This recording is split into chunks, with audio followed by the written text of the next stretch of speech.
আল্লাহ বলেন নবী যেমন মাসুম, নবীর মাধ্যমে নবীর উসিলায় আহলে বাইতকে মাসুম করেছেন এই আয়াতে কারিমা নাজিলের মাধ্যমে। এখন অনেক খারিজির মুখে শোনা যায় আহলে বাইতকে মাসুম বলা যাবে না, আহলে বাইতকে মাসুম বলা যাবে না। আপনারা বলেন আহলে বাইত কি পবিত্র না অপবিত্র? মাসুম না বেমাসুম? আহলে বাইত কি মাসুম। তো খারিজিরা বলে আহলে বাইত মাসুম না। মনে রাখবেন আহলে বাইত মাসুম। আহলে বাইত কি? আল্লাহ সমস্ত রিজিস থেকে তাদেরকে পাক রেখেছেন, পবিত্র রেখেছেন। এই আয়াতে কারিমা প্রমাণ করে আহলে বাইতের শান আজমত এত বেশি, এত বেশি, যেইটা আমাদের মুখে আজও পর্যন্ত আমরা বলে শেষ করতে পারি নাই। বড় বড় আইম্মায়ে কেরাম আমরা বলে শেষ করতে পারেন নাই। নবীজি বলেন, কেমনে বলেন? নবীজি একদিন হযরতে ফাতেমাতুজ জাহরা সালামুল্লাহ আলাইহা, আমার মা খাতুনে জান্নাত ফাতেমাতুজ জাহরা সকালবেলা ফজরের নামাজ পড়লেন। এইখানে গভীর মনোযোগ, অন্তরের কান লাগায় শুনবেন। আমার দয়াল নবীজি ফজরের নামাজের আগে তাহাজ্জুদের নামাজ আদায় করলেন। আল্লাহু আকবার। কি নামাজ আদায় করলেন? তাহাজ্জুদের নামাজ আদায় করলেন। তাহাজ্জুদের নামাজ আদায় করে ফজরের আজান হয়ে যাবে। এমন অবস্থায় হযরতে জিবরাইল আমিন আলাইহিস সালাতু ওয়াস সালাম তিনি আল্লাহর দরবার থেকে ওহী নিয়ে হাজির হয়ে গেলেন। আয়েশা বললেন, আসসালাতু ওয়াসসালামু আলাইকা ইয়া রাসূলুল্লাহ। নবীজি গো, আপনি মাত্র তাহাজ্জুদ নামাজ পড়লেন। ইয়া রাসূলুল্লাহ, ইয়া হাবিবাল্লাহ, আয় মদিনার কামলিওয়ালা নবী রাহমাতুল লিল আলামিন, শুনেন, আল্লাহ পাক আমি জিবরাইলকে পাঠাইলেন এই মুহূর্তে আপনার কাছে একটা আয়াতে কারিমা পৌঁছায় দেওয়ার জন্য। আমার নবী দাঁড়ায় গেলেন, বললেন, আয় জিবরাইল, আল্লাহ এমন কি আয়াত পাঠাইছেন? সাথে সাথে জিবরাইল তেলাওয়াত শুরু করলেন, আউযু বিল্লাহি মিনাশ শাইতানির রাজীম, বিসমিল্লাহির রহমানির রহিম, ইন্নামা ইউরিদুল্লাহু লিইয়ুযহিবা আনকুমুর রিজসা আলাল বাইত ওয়া ইউতাহহিরাকুম তাতহীরা। এই আয়াতে কারিমা যখন হুজুরে করিম রাহমাতুল লিল আলামিন সাল্লাল্লাহু আলাইহি ওয়া আলিহি ওয়াসাল্লামের কাছে নাজিল হয়ে গেল, আল্লাহ বললেন, ইন্নামা ইউরিদুল্লাহু লিইয়ুযহিবা আনকুমুর রিজসা আহলাল বাইত ওয়া ইউতাহহিরাকুম তাতহীরা। আয় প্যারা মাহবুব ও হাবিব রাহমাতুল লিল আলামিন নবীজি গো, আল্লাহ চায়, বলেন না আল্লাহ হায় হায় হায়।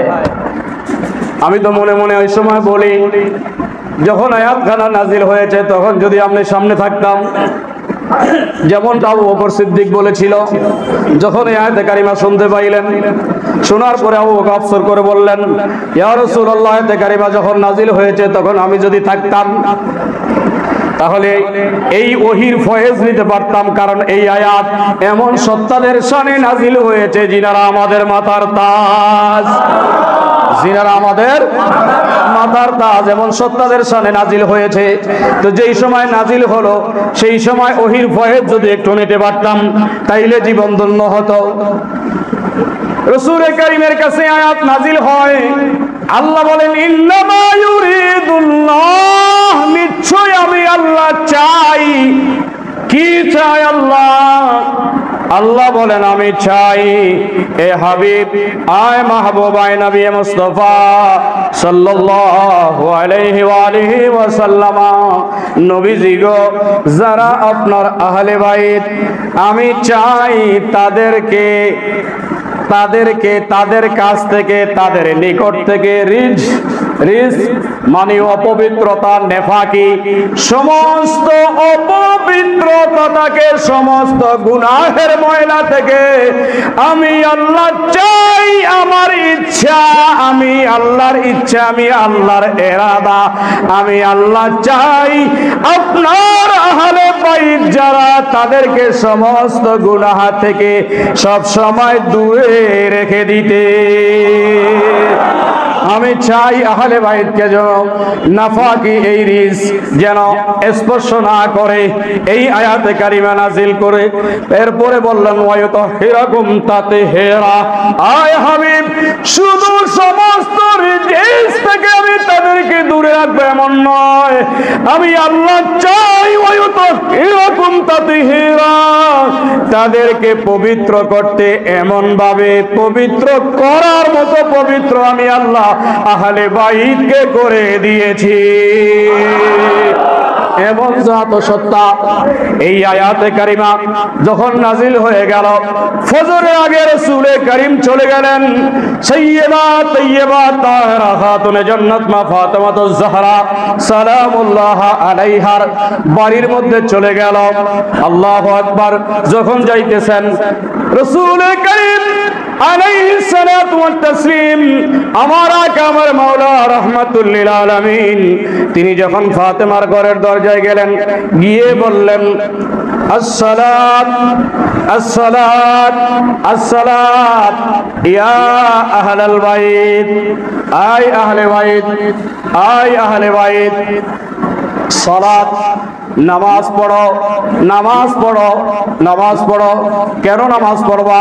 আমার আল্লাহ তোমাদেরকে সমস্ত রিস থেকে সমস্ত পবিত্রতা থেকে দূরে রেখেছেন, হেফাজত করেছেন, পবিত্র করার মতো করে দিয়েছেন। অতএব তোমরা নামাজ আদায় করো, নামাজ আদায় করো। এই আয়াতে কারিমা নাজিল যখন ফাতেমাকে শোনায় দিলেন, হযরতে আব্দুল্লাহ ইবনে মাসউদ এবং আব্দুল্লাহ ইবনে আব্বাস এই দুইজন গিয়ে বলল, ইয়া রাসূলুল্লাহ, আমরা শুনতে পেয়েছি, জানতে পেয়েছি আজকে নতুন একটা আয়াতে কারিমা আপনার কাছে নাজিল হয়েছে। হুজুর, একটু আয়াতে কারিমাটা আমাদেরকে শোনায়া দেন। আমার নবী শোনায়া দিলেন, قال الله تعالى انما يريد الله ليذهب عنكم الرجس اهل البيت ويطهركم تطهيرا। এই আয়াতে কারিমা নাজিল হয়েছে আহলে বাইতের শানে। আব্দুল্লাহ ইবনে মাসউদ এবং আব্দুল্লাহ ইবনে আব্বাস রাদিয়াল্লাহু তাআলা আনহুমা জানতে চাইল, ইয়া রাসূলুল্লাহ, আহলে বাইত, আহলে বাইত কারা? বলেন না সুবহানাল্লাহ। আহলে বাইত কারা? কাদেরকে উদ্দেশ্য করে আল্লাহ আয়াত নাজিল করেছেন? আমার নবী জবাব দিলেন, এই আব্দুল্লাহ ইবনে মাসউদ, এই আব্দুল্লাহ ইবনে আব্বাস, শুনে নাও, আহলে বাইত হচ্ছে আমার আলী, আহলে বাইত হচ্ছে আমার ফাতেমা, আহলে বাইত হচ্ছে আমার হাসান, আমার হুসাইন, এই চারজন হচ্ছে আমার আহলে বাইত। আপনারা বলেন, আয়াতে কারিমা নাজিল করে আল্লাহ আহলে বাইতকে মাসুম করে দিয়েছেন। কি করে দিয়েছেন? জোরে বলেন, কি করেছেন? আল্লাহ বলেন আহলে বাইত কি? জোরে বলেন। আল্লাহ বলেন নবী যেমন মাসুম, নবীর মাধ্যমে, নবীর উসিলায় আহলে বাইতকে মাসুম করেছেন এই আয়াতে কারিমা নাজিলের মাধ্যমে। এখন অনেক খারিজির মুখে শোনা যায় আহলে বাইতকে মাসুম বলা যাবে না, আহলে বাইতকে মাসুম বলা যাবে না। আপনারা বলেন, আহলে বাইত কি পবিত্র না অপবিত্র? মাসুম না বেমাসুম? আহলে বাইত কি মাসুম। তো খারিজিরা বলে আহলে বাইত মাসুম না। মনে রাখবেন, আহলে বাইত মাসুম। আহলে বাইত কি? আল্লাহ সমস্ত রিজিস থেকে তাদেরকে পাক রেখেছেন, পবিত্র রেখেছেন। এই আয়াতে কারিমা প্রমাণ করে আহলে বাইতের শান আজমত এত বেশি, এত বেশি, যেইটা আমাদের মুখে আজও পর্যন্ত আমরা বলে শেষ করতে পারি নাই। বড় বড় আইম্মায়ে কেরামরা বলে শেষ করতে পারেন নাই।